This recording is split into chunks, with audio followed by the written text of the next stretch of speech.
Let's begin with the latest updates that are coming in of the Prime Minister currently in a meeting with the three service chiefs, with the Chief of Defence Staff and with Defence Minister Rajnath Singh. So the highest level of security meet that's currently taking place at the Prime Minister's residence. The three service chiefs are in attendance. The Chief of Defence Staff is there. Rajnath Singh is there. So is the National Security Advisor Ajit Doval. So the biggest security leadership all coming together at a time when you have been seeing this conflict between India and Pakistan, and constantly Pakistan attempting to strike our military establishments and towns that are bordering Pakistan. Now you're seeing this meeting taking place, perhaps the Prime Minister getting a sense of what's really happening and figuring out the next course of action. Aishwarya Paliwal is joining us with more details. So on this, Aishwarya, at this point, of course, with the meeting underway and the sensitive nature of what's happening, we're not really expecting any details to emerge of the takeaways of that huddle, but safe to assume that this is also going to be a briefing on what's the current situation along the India-Pakistan border to the Prime Minister. Well, definitely, all the details will be told to the Prime Minister, and most importantly, Akshita, what needs to be done next? How prepared is India? What's the global scenario? Which are the countries which are standing with India? Which are the countries which are actually backing Pakistan? Because we have a certain one thing that those drones were Turkish, so which means it is Turkey which is backing Pakistan and in fact even giving it arms and ammunition. So what needs to be done next? Maybe there are a few calls that Prime Minister Narendra Modi or the MEA or the External Affairs Minister will now have to make. So all those things will now be decided. And also one of the crucial things that we will see coming out of the meeting, what has happened over the past 48, what has happened over the past 24 hours, all the details. Prime Minister Narendra Modi has already been briefed about it, but in this crucial meeting that is taking place now, the next course of action, that's something that we will see being decided. This is the highest level of meeting that can take place. What will happen tonight, what will happen in the next 48 hours, in the next 24 hours, all those things will be spelled out. And how India needs to be prepared, that's also something that will be decided in this very crucial meeting. Akshita. Okay, I'd like to also bring in Shivani Sharma for the latest updates on this particular meeting that's underway. It follows also a meeting that took place this morning, Shivani, of the Defence Minister with the Chief of Defence Staff and the three service chiefs. There will be a great deal of focus, really, that our forces will be looking into how to keep responding to Pakistan, because it is expected that Pakistan is going to continue attempting these kind of strikes of firing non-stop, small-range, cheap rockets at India. Akshita, Prime Minister Narendra Modi has been monitoring the whole operation since it started last evening, and this is also a part of protocol when we see the defence chiefs meeting the Prime Minister. Earlier in the day, we saw how a review meeting happened with the Defence Minister and the three service chiefs, and once again now we are seeing that Prime Minister is meeting the service chiefs, but he has been monitoring and he was being conveyed about all the developments of this operation through the night and also in the morning. So he is tracking every detail, but this meeting, as we see, is a part of the protocol too, Akshita, because here the service chiefs are meeting, the NSA is meeting Prime Minister Narendra Modi, and he is being briefed about the whole operation that is still going on, the vigil India maintains along the borders, both in the skies and on the land, what Pakistan has been doing. Meanwhile, when I'm reporting from Uri, I must tell our viewers that the shelling here has once again started, Akshita, while there are deliberations on in New Delhi. But Prime Minister Narendra Modi is closely tracking all the details of these operations. Okay, Shivani, stay safe out there. Shivani telling us that in Uri currently the shelling has begun again by the Pakistan army. We will be tracking those updates. Shivani, I'll request you to stay with me. I'll just round up for our viewers how we've been seeing back-to-back meetings taking place in Delhi as well. We're seeing the conflict play out in the India-Pakistan border, but perhaps the biggest decisions being taken right now in the national capital. You had one meeting first of the Defence Minister, in fact, reviewing ops with the CDS and three service chiefs. We'll flip that around. We apologize for that particular picture. But let's also take a look at how the Home, Finance and Health Ministries held separate meetings. The Agriculture Minister also held a meeting. You had the Finance Minister holding another round of meeting. And then the Chief Ministers of Maharashtra, Madhya Pradesh, Gujarat holding security review meets as well. So those are the updates essentially that have come in on the meetings. What you can see there is a clear thread of all the ministers holding respective meetings to ensure that they all work in collaboration right now. With the conflict playing out in the manner that it is, the health ministry has a big role to play, the finance ministry has a big role to play. So all of them ensuring that they kind of pull their weight and keep the country really intact in the sense of ensuring that there is no sort of reaction or impact of the conflict on the common man, on every citizen across the country. So that's why every ministry right now is holding review meets, chief ministers also holding review meets on the kind of security. So hours after striking Pakistan with precision, India's exposed Pakistan's dirty game yet again. I want to take you through what really the Ministry of External Affairs has said. In their briefing today, they've actually revealed that Pakistan did not close its airspace last night and allowed civilian aircraft to operate. What does that mean? That several passenger flights, domestic and international, were flying near the international border between India and Pakistan, and at the exact same time that Pakistan was launching drone attacks on Indian cities, Indian towns. Pakistan was clearly doing this to ensure that there's no counter from India. If we counter, there was a risk of hitting civilian aircraft. So as the MEA put it, the IAF, our Air Force, showed great restraint to ensure civilians aren't hit. And so that particular aircraft that was flying at the exact same time as Pakistan was firing its drones and missiles isn't hit by any chance. So to ensure that, Pakistan resorted to these kind of cheap tricks of actually putting its own citizens at risk. And that's not all. Pakistan also has started now targeting places of worship with a particular design. It's targeted temples, it's targeted gurudwaras, it's targeted even convents, churches, essentially to try and give a communal color to this entire conflict. It's not worked so far because we as a country are united in this conflict. Keeping these dirty tricks in mind, India has now also in a big step suspended the Kartarpur Sahib corridor till further directions. Pakistan's irresponsible behavior again came to fore. Pakistan did not close its civil airspace despite it launching a failed unprovoked drone and missile attack on 7th May at 8:30 hours in the evening. Pakistan is using civil airliners as a shield, knowing fully well that its attack on India would elicit a swift air defense response. This is not safe for the unsuspecting civil airliners, including the international flights, which were flying near IB between India and Pakistan.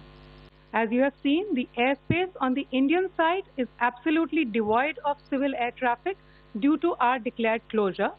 However, there are civil airlines flying the air route between Karachi and Lahore. Amongst the other civil aircraft that you can see, we have highlighted an aircraft which is Airbus 320 of Flynas Aviation, which was originated from Dammam at 1750 hours and landed later at Lahore at 2110 hours in the night. Indian Air Force demonstrated considerable restraint in its response, thus ensuring safety of international civil carriers. These provocative and escalatory actions that were taken by Pakistan last night were targeted at Indian cities and civilian infrastructure, in addition to some military targets. The Indian Armed Forces responded proportionately, adequately, and responsibly. As we saw in the Pahalgam attack, Pakistan is again trying desperately to impart a communal hue to the situation with an intention to create discord. Again, we are not surprised. India's steadfast unity in itself is a challenge to Pakistan. In addition, that we would attack our own cities is the kind of deranged fantasy that only the Pakistani state can come up with. Perhaps they do it because they are well versed in such action as their history would show.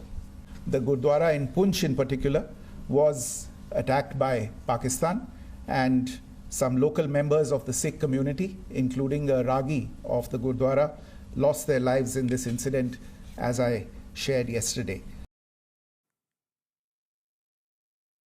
I'll bring it in. Shivani Sharma for more details really on clearly Pakistan resorting to dirty tricks of using civilians as a shield. And Shivani, the Indian government confirming, that the IAF didn't strike back because of the risk of civilians also being hurt. The civilian aircraft movement is what stalled us. There was a counter, yes, from India. We hit their radars, but couldn't go beyond that because of the civilian aircraft.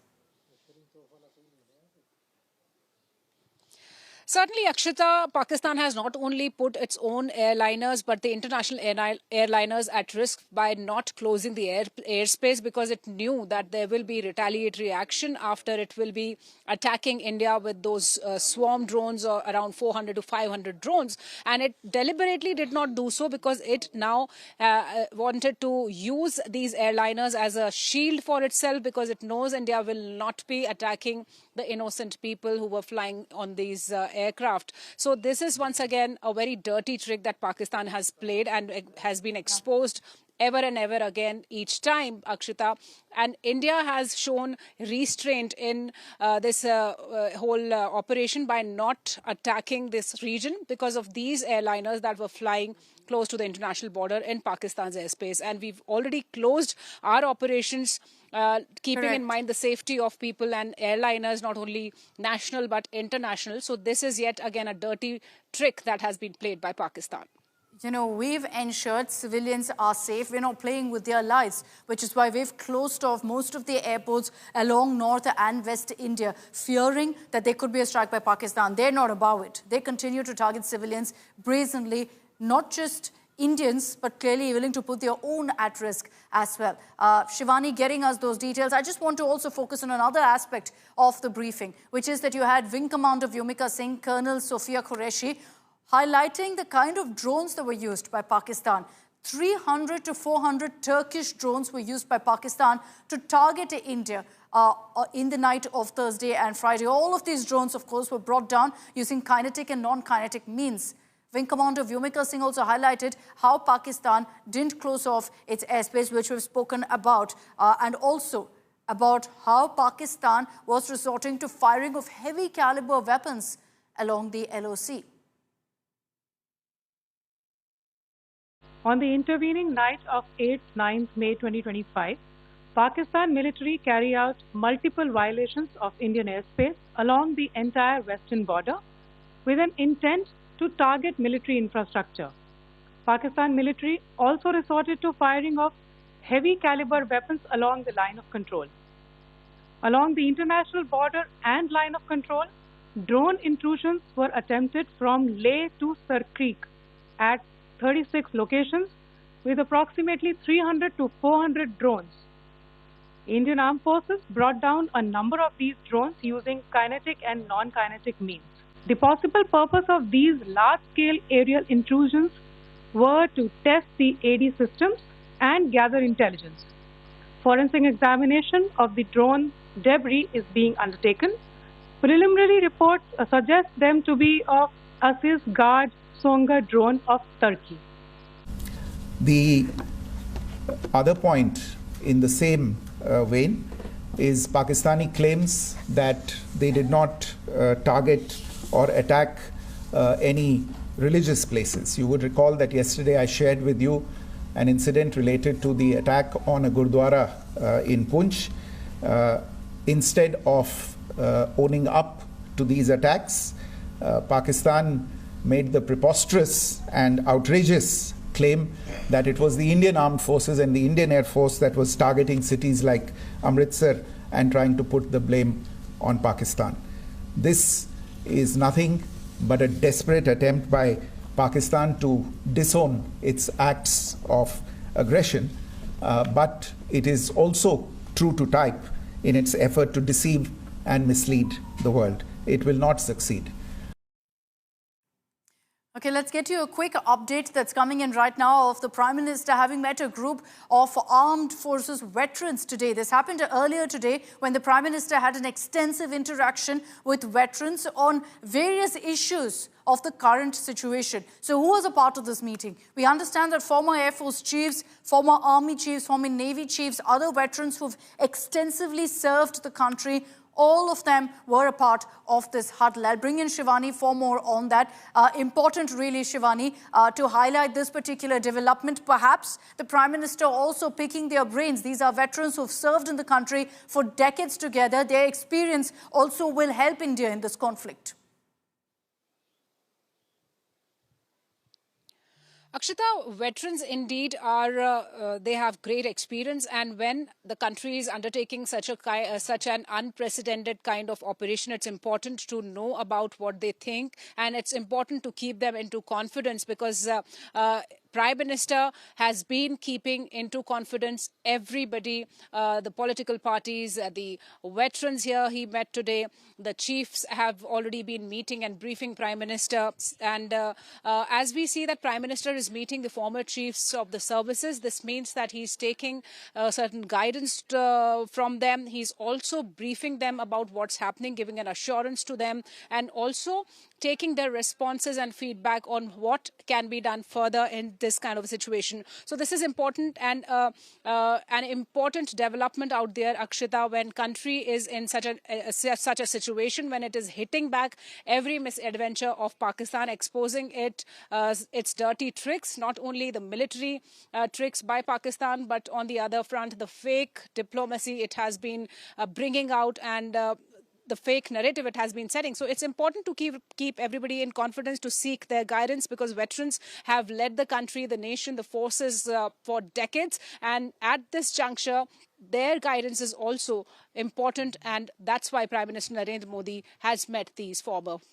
chiefs of the their services. experience can help a great deal in understanding how to address this conflict, how to deal with it militarily, also how to respond. Shivani, thanks for the moment for joining us with those details. I'll request you to stay on with me. I'll just round up for all of our viewers joining us on this broadcast all the updates that have come in the last 24 hours. We've seen a lot of discussions, meetings and updates coming in from the border. Let's round this up for you.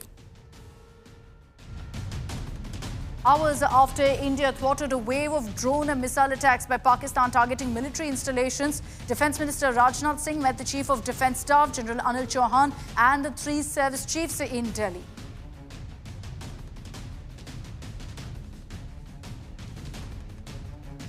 Our forces gave a befitting reply to Pakistan last night, destroying several Pakistan posts as well. The Indian Army shared a video of a post being destroyed in these airstrikes.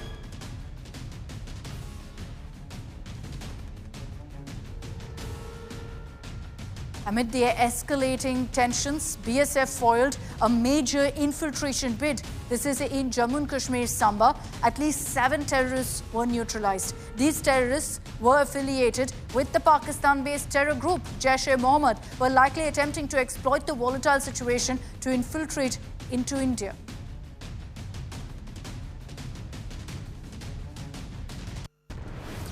The government has granted the army chief expanded authority to go ahead and mobilize the territorial army amid escalating tensions with Pakistan. The territorial army is known essentially as the second line of defense and can be asked to assist our forces in times of conflict, in times of tension.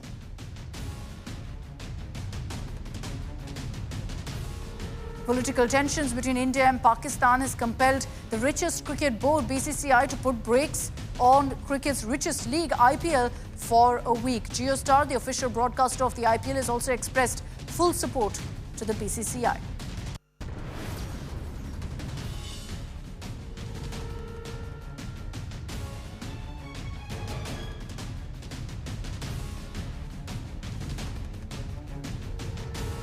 India's largest oil firm, the Indian Oil Corporation, has allayed the fears of citizens and has said that ample stocks of petrol, diesel and cooking gas LPG are available in the country. There's no need for panic buying of fuel.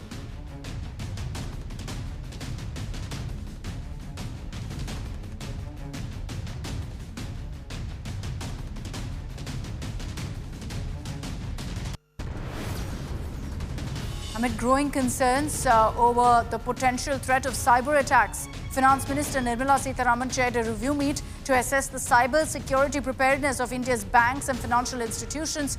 During the meeting, Nirmala Sitharaman asked all banks to remain fully alert and prepared to deal with any eventuality or crisis.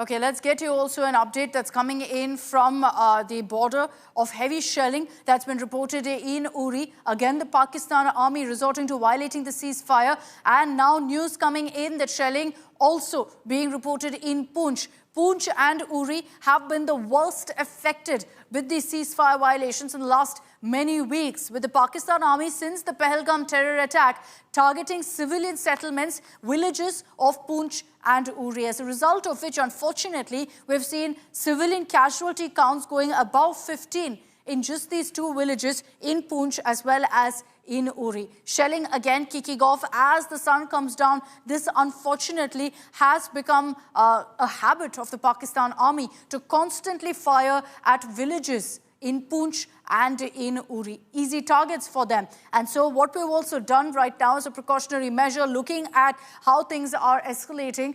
Most of these civilian settlements, these pockets, have been evacuated right now to ensure that the casualty count doesn't go up and the civilians who live in these areas are immediately moved to safer spots. Kamaljit Sandhu is joining us with more details on the current situation. Kamaljit, already news trickling in of ceasefire violations by the Pakistan army from April 22nd. We've been constantly reporting on every single night the Pakistan army resorting to this kind of a provocation. Right now, we understand shelling being reported in Uri as well as in Poonch, Kamaljit. Overnight, over a fortnight now, there has been constant RT shelling as well as crossfire arm exchange. So there is where there is information coming in that in Poonch city itself, there is shelling going on now. Remember, it's Thursday. By Friday, we do expect the intensity could be much more. But very clearly, there seems to be a high alert. Shops are all shut, both in Poonch as well as in Rajouri. A blackout will be happening in a short while from now as the sun really sets here. But clearly, tensions are mounting, definitely, because situation remains uncertain, unprecedented to a certain extent. What we've seen in overnight shelling is a more number of people whose houses have been impacted. There have been some injuries, but clearly it's an uncertain life at line of control, especially when people who are actually facing Pakistan-occupied Kashmir right across. Now there are artillery units of Pakistan which are facing the Indian civilians, and this is where they have been targeting innocent civilians across line of control. This is obviously a violation of treaty, but remember the ceasefire came into effect way back in November 2003. But meanwhile, as things become turbulent between India and Pakistan and escalating tension, what we've seen is not just blackouts happening, sirens going off, but also that there is a ground situation where people have actually left homes to move to safer places. But not everybody can afford to do that. A lot of people we spoke to are actually the brave hearts who continue to stay, several of them utilizing even community bunkers. But Poonch in specific is very, very close to the line of control. The town itself is in direct fire, and that is why we know, as far as the school getting targeted, the Gurdwara, the Gita Mandir, all that getting targeted and getting a fire from across. And this is where life becomes really uncertain as far as those residents are concerned. But definitely there is the strength of the Indian army. We know the police has been standing its ground. The hospitals at this point of time are fully functional.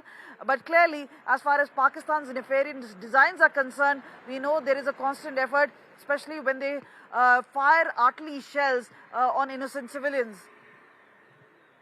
All right, Kamalji, just stay with me. Let's just take a look at what happened last night. The images that came in essentially of Pakistan attempting to strike different parts of India along north and west. And as we get you those updates really of what happened last night versus what's the situation now, I'd like to introduce all of our reporters on this broadcast. We've got Munish Pandey, Kamaljit Sandhu, who's been reporting for us. Of course, Amit Bharadwaj, Mir Farid, Maushmi Singh, Asim Bassi also with us. Thank you all for joining us. And I understand, of course, that many of you are right now at the border towns and border positions, which did see Pakistan attempting to strike these towns earlier, which is why we're also not going to be giving out details for our viewers as to exactly where our reporters are joining us from, because these are very sensitive locations. Let me begin first with Munish Pandey. Munish, It's been since last night, about 35 minutes, which is when we saw those strikes or attempted strikes taking place. Since then, it's been largely peaceful, but we understand that there are a number of steps being taken, precautionary steps right now for tonight as well.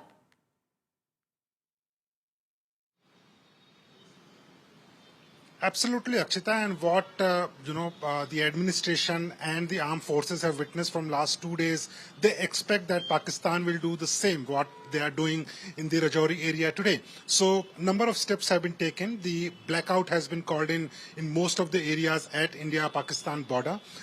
Today, while I was in the India-Pakistan border, what we saw that there was a missile fired from the Pakistani side, which was partially undifused, and at 11 o'clock this morning, the army went and defused that particular missile. Also, there were drone attacks which were, carried out by the Pakistani side, but it was again neutralized by the Indian Air Force. So the armed forces are retaliating in the befitting manner, but as far as Pakistan is concerned, right from using the artillery to the drones to the missiles, they are using everything. So far, India is, behaving responsibly, and armed forces have neutralized all those drones. But it is expected that Pakistan will not stop here. They will again try to do the same, and that is why even this night is going to be extremely crucial as far as where I am located right now, Akshita. Okay.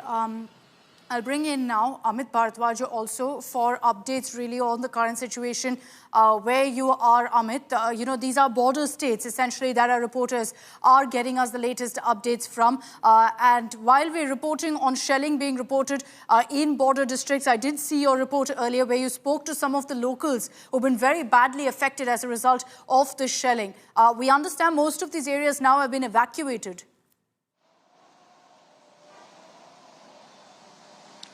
Right, Akshata. That's what the administration has been doing all through the day today, because you also had Jammu and Kashmir LG Manoj Sinha on the ground trying to assess the situation on the ground as to how things are unfolding, what is the amount of damage, how the evacuation is being carried out, especially from the villages which is far off from the Uri town. There's an army picket out there, a checkpoint after the Uri town, and these are the villages which has been actually heavily damaged by the artillery and shelling which has been done in indiscriminate manner by the Pakistani forces. Villages like Salamabad, for that matter, Kalgai, all these villages have been through worse that they have seen in the past 2 decades. So most of them have been evacuated, but lot many are still choosing to stay back. Why? Because they have their homes there, their cattle there. They don't want to leave their home and cattle right behind them. So they've decided that their children and women should be sent back to safer places in Baramulla or other areas which has been identified by the administration to be slightly safer from these line of control villages. Nothing is out of line of fire. One thing, but second thing that needs to be really outlined out here is that when I was traveling through Baramulla up till the line of control villages through the day, every local was continuously talking about that, because the shelling is not happening, artillery attack is not happening, it means an uneasy calm, and they were hoping for worse that could come by the evening, and exactly that is what is happening along the line of control villages right now. Heavy artillery and shelling is being fired from the other side. Obviously, the Indian forces would be responding in befitting manner to this cowardly attacks, but we also need to understand that which areas are under fire right now in Uri sector, in the Pir Panjal area.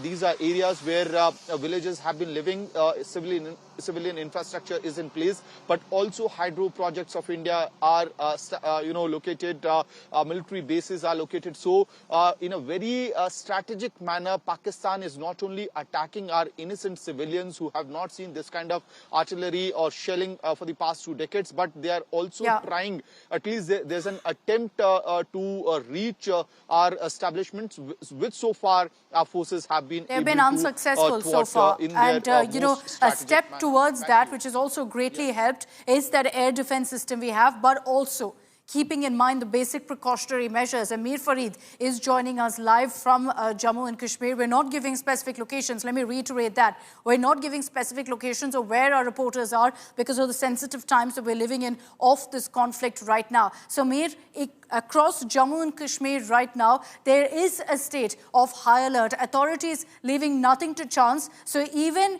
whether Pakistan attempts to strike tonight or no, we don't know. But we are ensuring we're fully prepared, come what may.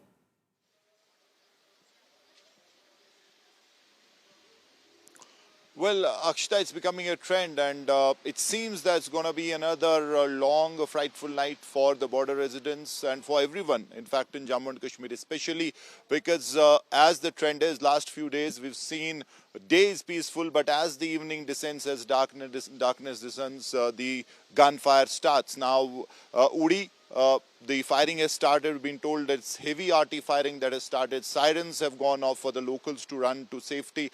Already there are many people who have been taken back from the forward lines, from the line of fire, taken to shelters, bomb shelters, and then also in Poonch we're getting reports that firing has restarted. So this is a trend. It's being followed from last many days, and it seems that as the night progresses, this intensity of fire is only going to increase, and we may probably see more and more sectors being involved by Pakistan Army. Now we also know that they have the Chinese imprints on whatever Pakistan is doing right now as far as their weapon systems are concerned is clear.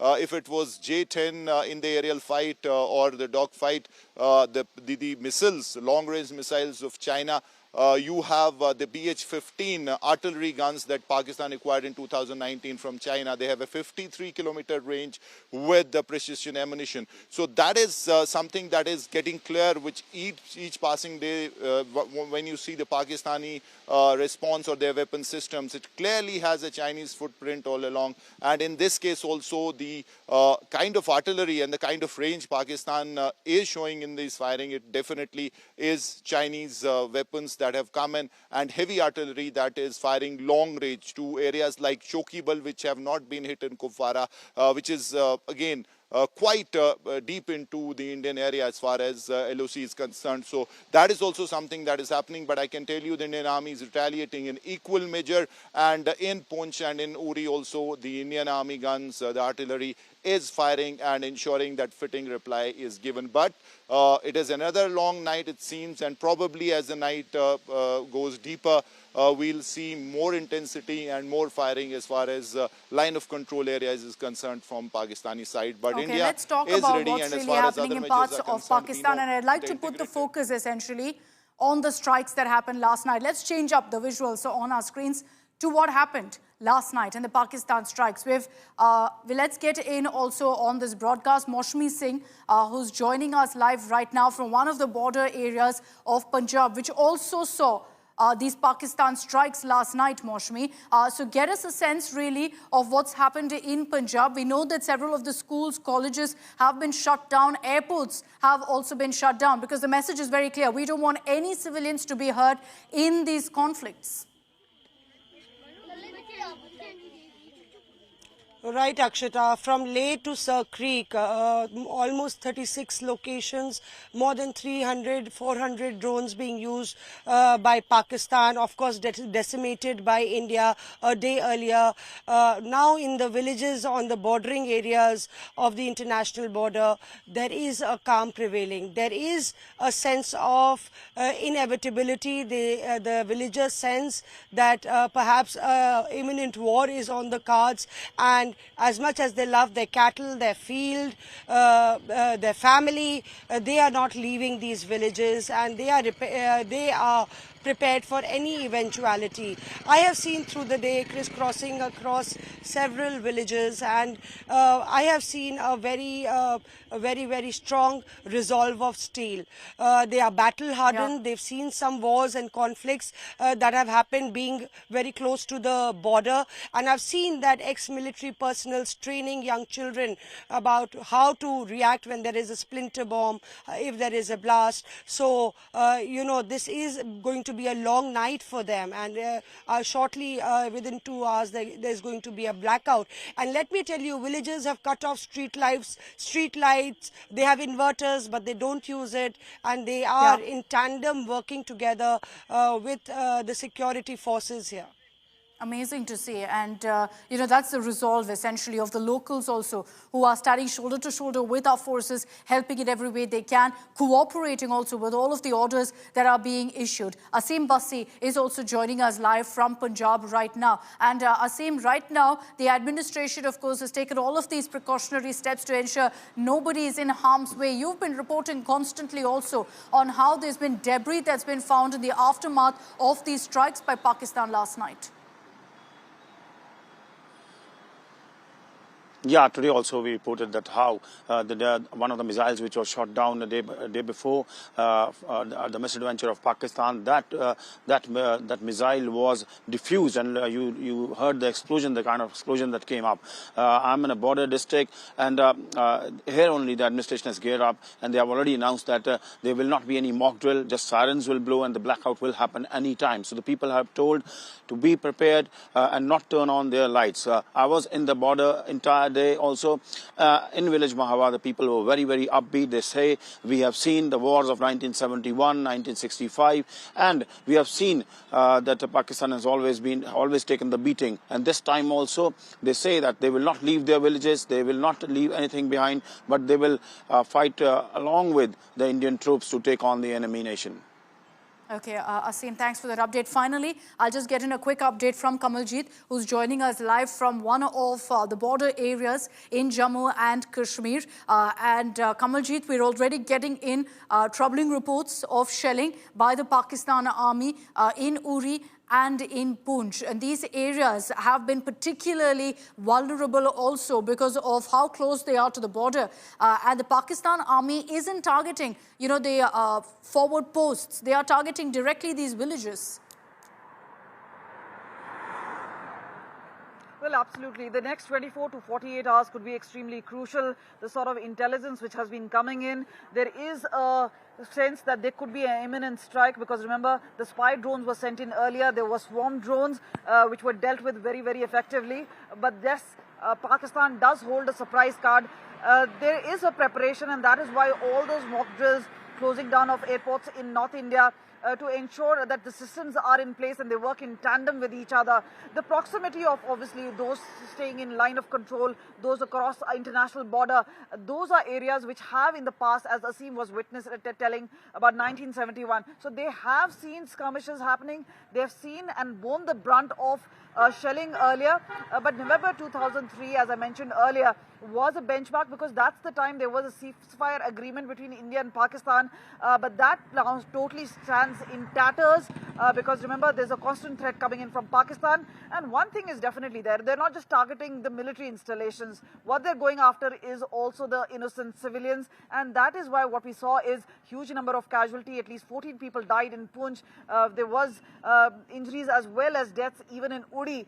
So these are the two sectors which have taken maximum brunt as far as Pakistan shelling is concerned. And there's no end to it, because remember, there is an uncertain situation and that may persist for the next few days. But what we've been told is the next 24 to 48 hours could be extremely sensitive and crucial, especially in these particular sectors, as well as some of the major metro cities that could also be under the radar as far as Pakistan is concerned. We hope not. We hope not, Kamaljit. And, we will hope that we see a peaceful night go through. What we've been seeing is Pakistan resorting to shelling ceasefire violations along the LOC, coupled with these kind of missile and drone strikes to kind of target our forces from every possible corner. And yet we've been able to repel every one of these strikes. Thank you all very much. Stay safe out there. We'll keep coming across to Munish, Kamaljit, Amit, Mir, Moshmi and Asim for all of those updates, as they very bravely deployed across these border towns that are being targeted right now by the Pakistan forces.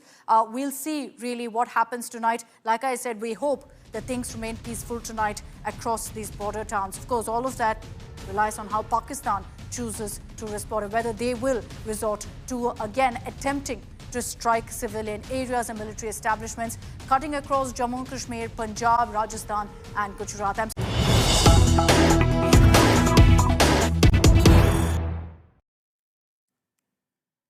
And amid tensions between India and Pakistan, India making it clear to Pakistan that they must ensure they weed out terror from the country. External Affairs Minister Dr. S. Jaishankar has again called out Pakistan, reiterating that terrorism is a shared threat to the world, not just a problem that India faces. The External Affairs Minister has highlighted again that India's resolute response against those harboring terrorists, against terror, is underway. Listen in to Dr. S. Jaishankar. We also meet at a time when India is confronting the challenge of terrorism, one that is a shared threat to the international community. I thank those who have expressed solidarity with us and understand the resolute response that is underway. So India stands very, very clear on the conflict with Pakistan, that we will not allow terrorism to seep into our soil and stand by and watch. Now, ever since the strikes began on Pakistan, social media is buzzing with all sorts of fake news. And we separate for you fact versus fiction. Let's take a look at some of the myths busted. Now, the first one on your screens, a video claiming to be of a drone attack in Jalandhar was widely being circulated to create panic as well. I'm sure you received this on your WhatsApp. Upon investigation of this video, it's been exposed to be an unrelated video of a farm fire, not of a drone attack. The video, when we investigated, had the timeline of 7:39 p.m., while the drone attack began much later. The same was also backed by the DC of Jalandhar. We reached out to him to confirm what this footage was. He said it's not of a drone attack.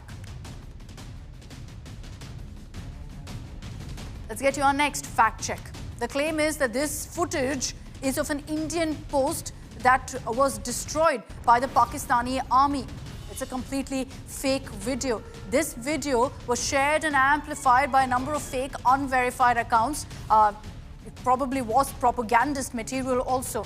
Now, we did a fact check of this particular video, found it to be completely false, confirmed it to be staged upon verification. First, because the claims being made is that the Indian post is 20 Raj battalion. There's no such battalion in the Indian army. Our next fact check is of an old video being shared on social media. You'd have seen this one all over your social media accounts with the claim that Pakistan has launched a missile attack on India in retaliation. Upon fact-checking this video, it's clear disinformation. This video is actually of an explosion that took place in Beirut of Lebanon back in the year 2020, now resurfaced and being claimed as a Pak missile attack. Completely fake.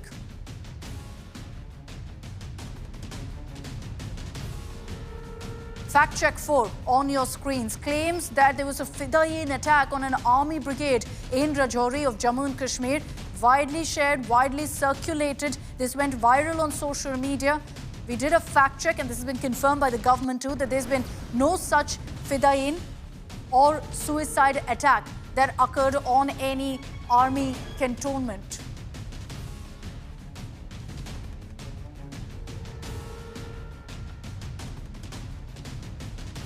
A confidential letter claimed Chief of the Army Staff General V.K. Narayan had sent a confidential letter regarding military preparedness to the Army Officer of the Northern Command. Several loopholes here. First, the most basic is that General V.K. Narayan is not the Chief of Army Staff currently. It is General Dwivedi. So there is the first loophole. This letter is completely fake, manufactured.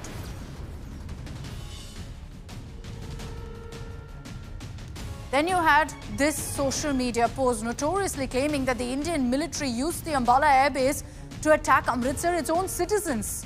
And clearly this is 100% false, extremely dangerous propaganda, part of a concerted misinformation campaign. The government also has confirmed that this is not real. Fact check 7 for you on your screens. Posts allegedly shared claiming that entry has been banned into airports across India. Not true at all. This is a fake post, a fake claim, and the government, the Civil Aviation Ministry, has only closed down a few airports along North and West India. In the others, there's additional security measures. They are 100% functional.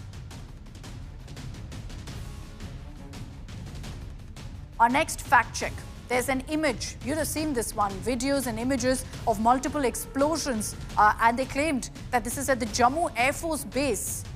Now, in reality, this is an image from way back in August 2021 from the Kabul airport blast, which is now being passed off as explosions at the Jammu Air Force Base. And our next fact check is a video showing a heavy multiple launch rocket system and MLRS barrage being falsely shared as a real Pakistani attack on India. Now, this is actually a video game video. It's been online for the last 3 years, and no, it has no connection to the current India-Pakistan situation. And fact check number 10. Pakistani social media handles resorting to their propaganda, claiming a Su-30 MKI, a Sukhoi, was shot down in Muzaffarabad of POK and that an Indian pilot has been captured alive. We fact check this claim, the video that's been attached there, and it's revealed that this is actually of a crash that had taken place of a Sukhoi back in October 14, 2014 in Maharashtra.